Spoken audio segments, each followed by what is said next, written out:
Pourquoi tu ne réponds plus? Pourquoi? En plus j'ai payé le vert, j'ai payé le rouge, pourquoi? Une femme qui nous répond plus, ça fait très mal. Pourtant, ça s'explique extrêmement facilement. Et dans cette vidéo, je vais vous donner 7 clés de décryptage issues de mes 11 années d'expérience en drague pour comprendre définitivement pourquoi une femme ne vous répond plus. Mais avant de commencer, présentons-nous. Je m'appelle Mike, alias l'ancien timide devenu séducteur, coach et expert en site de rencontre avec mon équipe sur dragueurdeparis.com, qui est un site 100% anonyme destiné aux hommes qui veulent prendre le contrôle de leur célibat.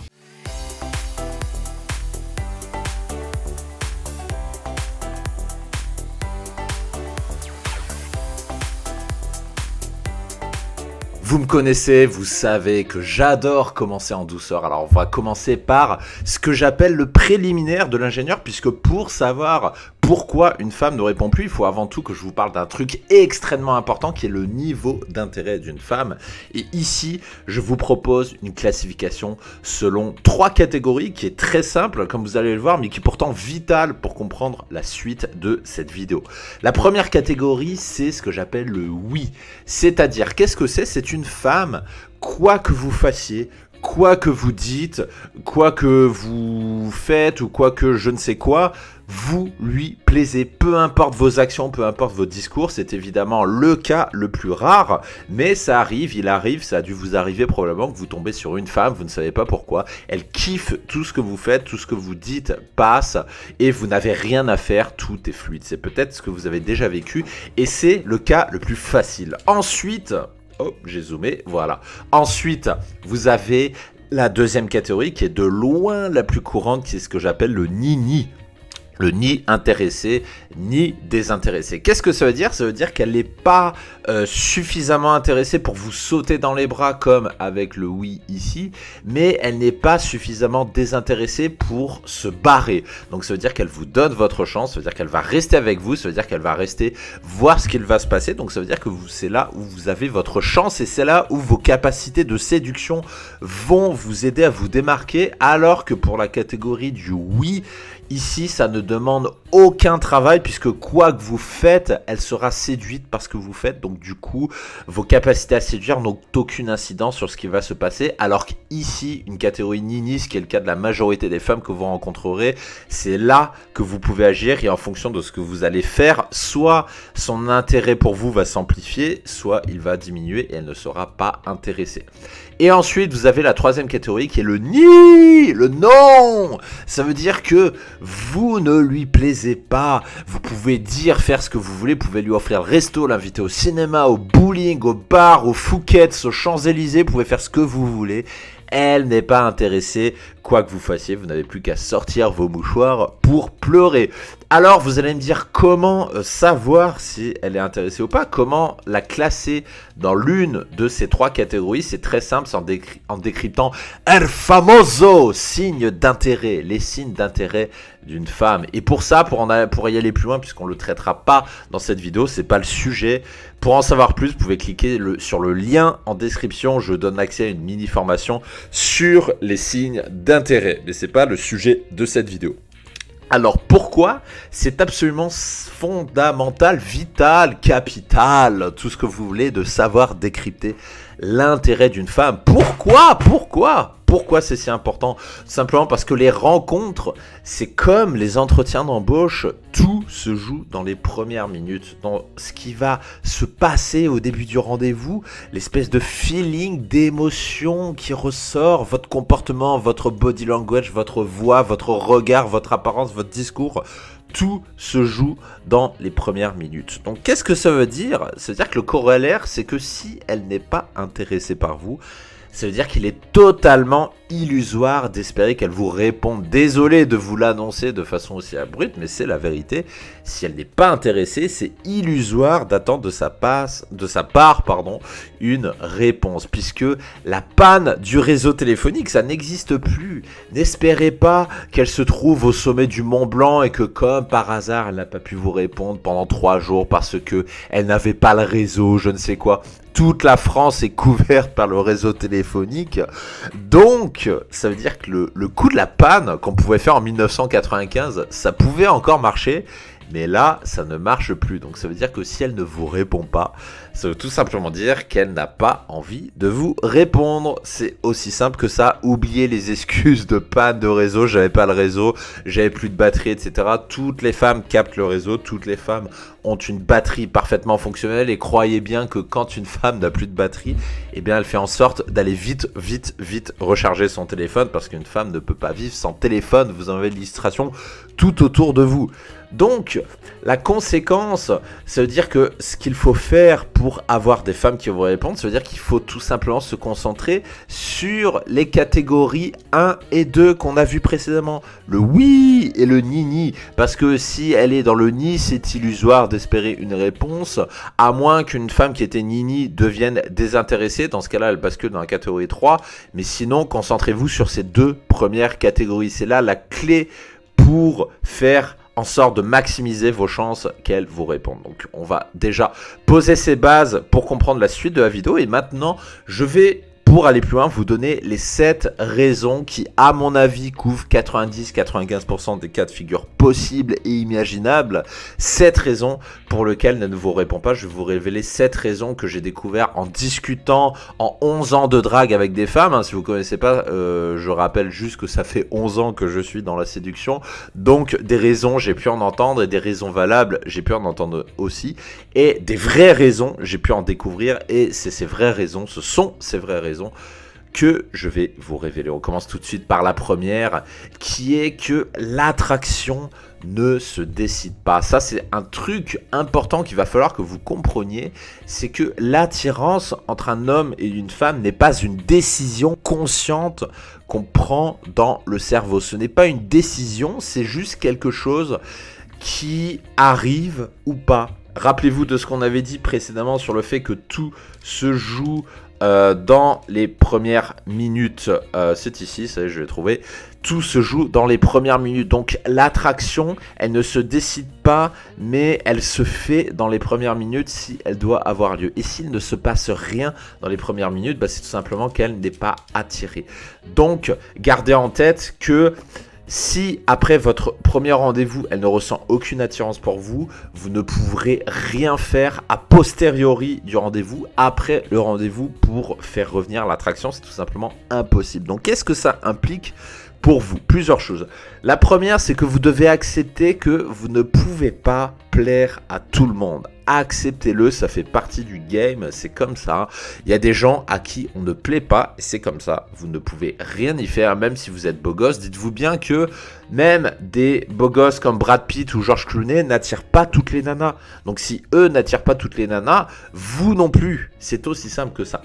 Ensuite, la deuxième chose, c'est ce que j'appelle la loi du nombre. C'est-à-dire, au lieu de tout miser sur une femme, de ne garder votre attention que pour une femme à la fois, de faire all-in pour une femme, diversifier, rencontrer plein de nanas, augmenter votre champ des possibles, puisque justement, ça va faire que vous allez être en contact avec plein de nanas, vous êtes moins dépendant d'une femme en particulier, et du coup, vous allez être capable de maximiser vos chances de rencontrer une femme qui vous plaît.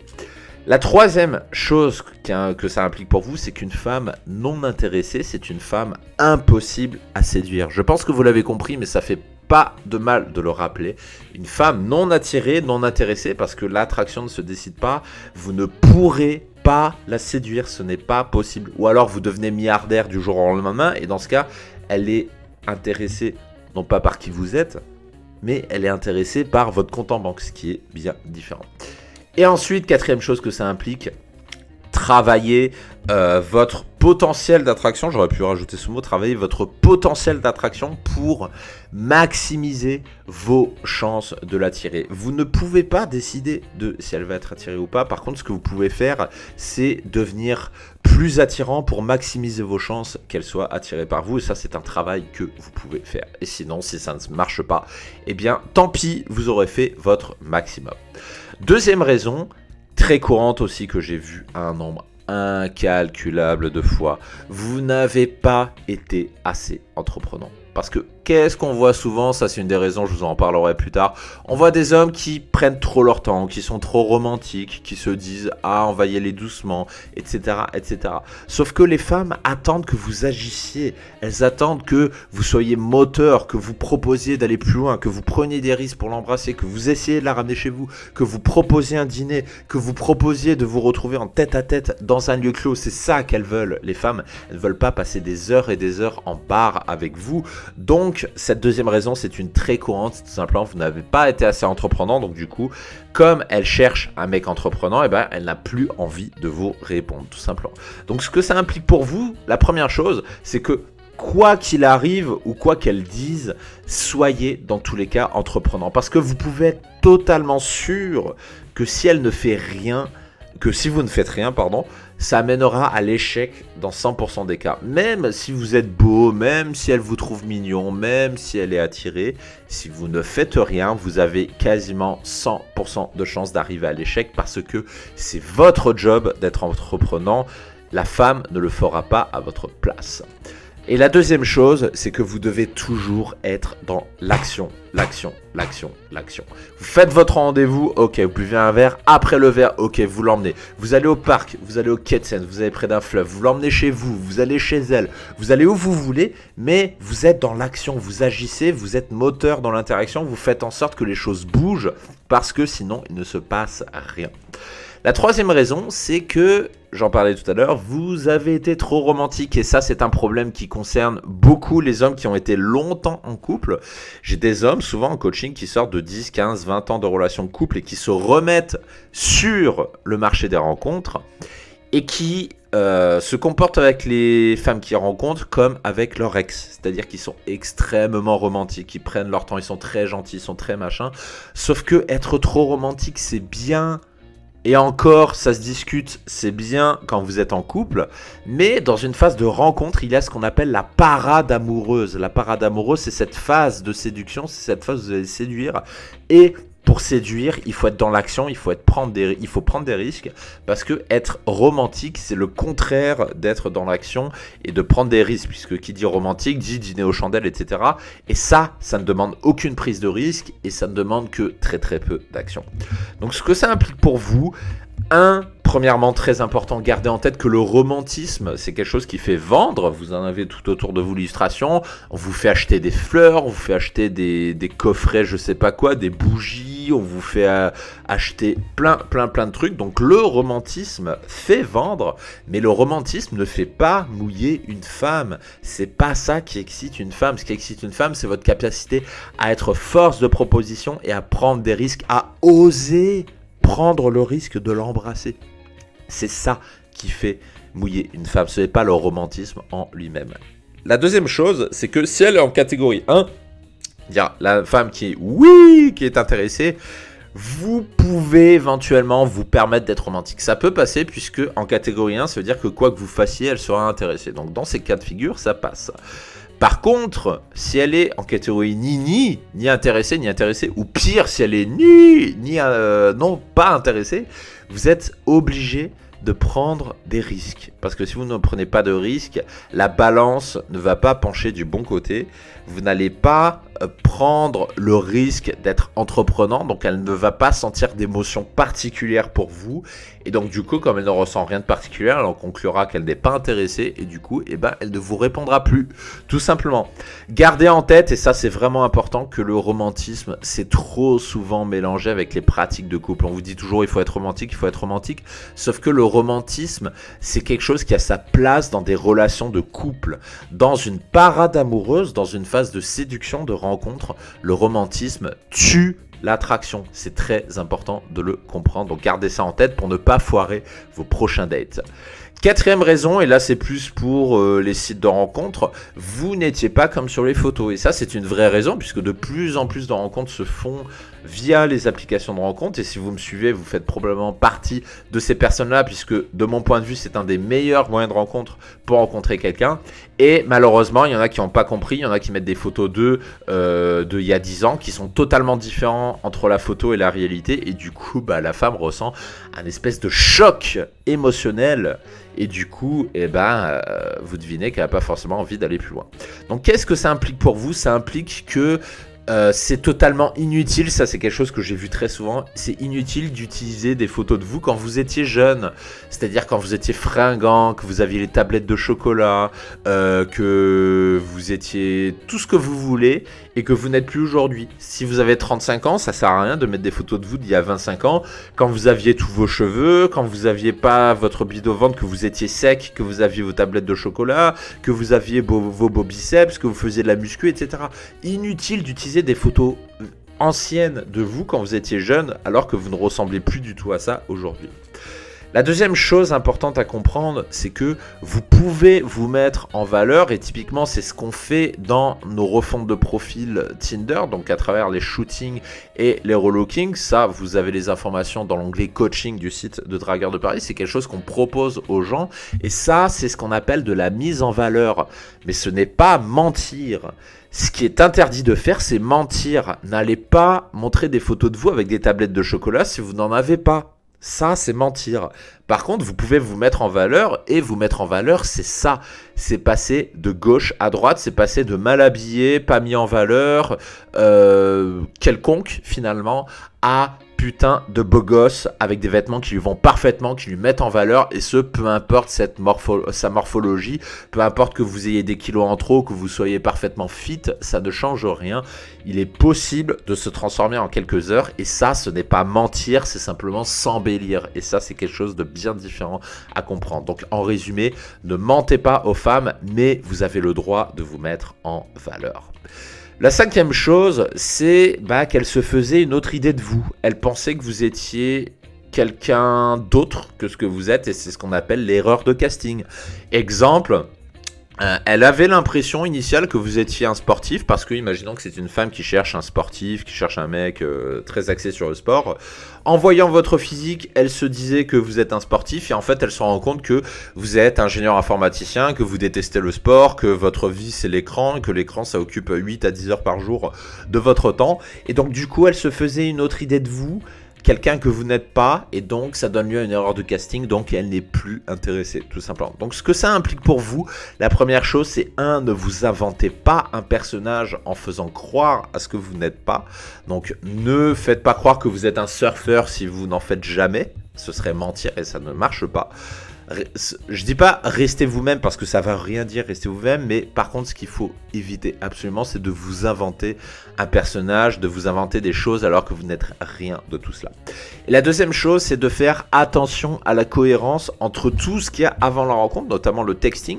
Attention entre tout ce que vous allez dire à cette femme et ce que vous dites et faites pendant la rencontre. Par exemple, si lors du text game, vous mettez en avant que vous avez une vie où vous vivez à 300 à l'heure, imaginons comme tous les Parisiens, vous êtes tout le temps invité à plein de soirées, et pendant la rencontre, elle vous pose des questions, elle se rend compte qu'en fait, vous passez l'essentiel de votre temps chez vous, que vous sortez pas trop, et là, ça donne lieu à cette erreur de casting, puisqu'il va y avoir une incohérence entre ce que vous lui avez raconté précédemment et ce que vous faites pendant la rencontre, donc attention à ça. Et la sixième chose, c'est tout simplement qu'elle a un autre mec en vue. Et ça, c'est une réalité, hein, on est tous humains. Et c'est à cette personne-là qu'elle répondra. Elle ne vous répondra pas à vous, mais elle répondra à cet autre mec. Et ça arrive plus souvent que ce que vous pensez, puisque ce que ça implique pour vous, la première chose importante à comprendre, c'est qu'une femme est toujours coursée par plusieurs hommes à la fois. Donc, c'est pas illogique qu'une femme ne vous réponde pas parce qu'elle répond à un autre, tout simplement parce qu'il y a la concurrence. Une femme, plus elle est belle et plus elle est coursée par de nombreux hommes à la fois. Donc, du coup, elle est obligée de hiérarchiser.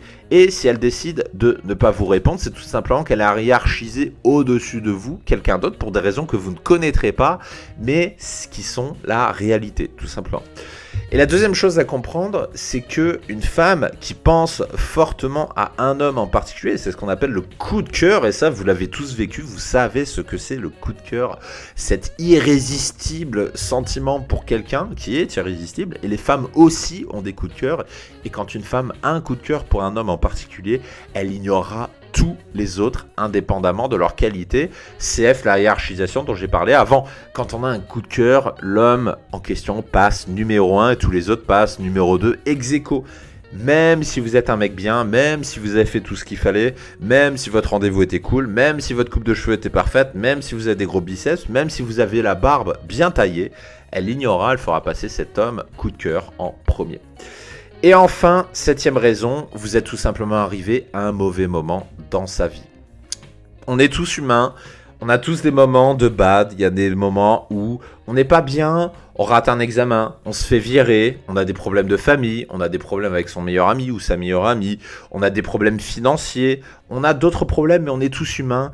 Et le problème, c'est que quand on arrive, quand on débarque dans la vie de quelqu'un et que ce quelqu'un a ce genre de problème dans sa vie, ben cette personne n'est tout simplement pas prête à être séduite. Puisque pour être prête à être séduite, une femme doit être relativement bien dans sa vie. Une femme qui a des problèmes assez sérieux dans sa vie n'est pas prête à être séduite. Donc ce que ça implique pour vous, c'est tout simple. Je l'ai dit tout à l'heure, rappelez-vous que nous sommes tous humains. On a tous de temps en temps des phases de bad, des problèmes de famille, des examens qui se passent pas forcément bien, des problèmes avec son boss, etc. etc. Et quand tout va mal, eh ben, on n'a pas envie de rencontrer quelqu'un indépendamment de ses qualités, tout simplement. C'est ça qu'il faut comprendre. Ensuite, la deuxième chose, c'est que quand ça arrive, quand une femme est dans cette phase de bad, à moins dans la catégorie du oui, la catégorie 1, eh ben c'est mort, indépendamment de qui vous êtes, puisque, rappelez-vous, c'est ce que je vous ai dit tout à l'heure, pour qu'une femme soit séduite, elle doit être prête à être séduite. Et à moins que vous soyez dans la catégorie 1 et qu'elle ait un énorme coup de cœur pour vous, ces problèmes dans la vie passeront en priorité et du coup, vous passerez au second plan, tout simplement. Et c'est ça la terrible règle à retenir, c'est que il y en a deux en fait. La première, c'est que si votre rendez-vous n'a rien donné, c'est que outre cette problématique-là que vous arrivez à un mauvais moment dans sa vie, généralement, ça veut dire qu'elle estime mériter mieux. C'est quelque chose qu'il faut accepter. Faut pas juger, faut pas dire c'est mal, c'est bien, c'est ceci, c'est cela. C'est que souvent, quand ça ne donne rien, c'est qu'elle estime mériter mieux. Terrible règle version 2, puisqu'il y en a une deuxième que je vous donne, c'est du bonus. C'est que si elle ne vous répond plus, et ça rejoint notamment cette catégorie-là, c'est que si elle ne vous répond plus, c'est que sa tête est occupée par autre chose, par des problèmes, par son boss, par ses examens, sa famille, un autre mec aussi, c'est aussi le cas. Et voilà, une femme qui ne vous répond plus est occupée à autre chose. Mais heureusement, il existe un moyen de savoir où vous en êtes avec elle, pour savoir si vous avez encore vos chances ou si sa tête est tellement parasitée que vous épuisez votre énergie avec elle et que ça ne sert tout simplement à rien de continuer. Et ça, j'en parlais tout à l'heure, c'est ce que j'appelle le décryptage de signes d'intérêt. Le décryptage de signes d'intérêt, c'est un petit peu cette clé de l'ingénieur pour maîtriser vos rencarts. C'est un outil qui va vous permettre de décrypter le comportement d'une femme pour savoir tout simplement si vous avez vos chances ou pas. Exemple ici avec l'un de mes coachés dans une conversation, je ne vous donnerai pas la réponse dans cette vidéo, mais un de mes élèves me demande si cette femme est intéressée ou pas. Et tout est dans le détail, tout est dans les mots. Une femme qui vous dit voilà, en fait demain soir ça va être compliqué, est-ce qu'on peut remettre ça? Est-ce que ça veut dire qu'elle est intéressée ou est-ce que ça veut dire que c'est mort? C'est une grande question et si vous n'avez pas les outils finalement pour décrypter ça, pour analyser dans le détail, pour analyser le comportement d'une femme, et vous ne comprendrez pas si vous avez vos chances ou pas, et donc vous allez pédaler dans la semoule, vous allez pédaler dans le vide, comme on dit. Mais il y a une deuxième chose à comprendre, méfiez-vous, les signes d'intérêt, il y a énormément de choses qui existent sur internet sur ça, mais ce n'est pas toujours ce que vous pensez. Ici, un extrait de ce que je vais vous proposer juste après, qui est une mini formation sur les signes d'intérêt, c'est que parfois, et plus souvent qu'on ne le pense, les signes d'intérêt, notamment les faux signes d'intérêt, ce sont des moyens de contrôle finalement. Vous pensez qu'elle est intéressée, mais en fait elle n'est pas si intéressée que ça, voire elle est même désintéressée, simplement elle a un intérêt à rester avec vous. Et une femme peut très bien vous donner de faux signes d'intérêt pour vous contrôler. Et ça, c'est une réalité, c'est quelque chose qui existe. Et pour apprendre à identifier ça, je vous donne rendez-vous dans cette mini-formation sur les signes d'intérêt autour d'une pause café avec moi. Comme ça, vous pourrez savoir si elle est intéressée sans vous tromper à l'aide de signes d'intérêt fiables. Donc pour ça, je vous donne rendez-vous dans cette mini-formation accessible en description. Il vous suffit de cliquer sur le lien dans la description de cette vidéo. Et je vous donne rendez-vous tout de suite dans cette mini-formation. À très bientôt.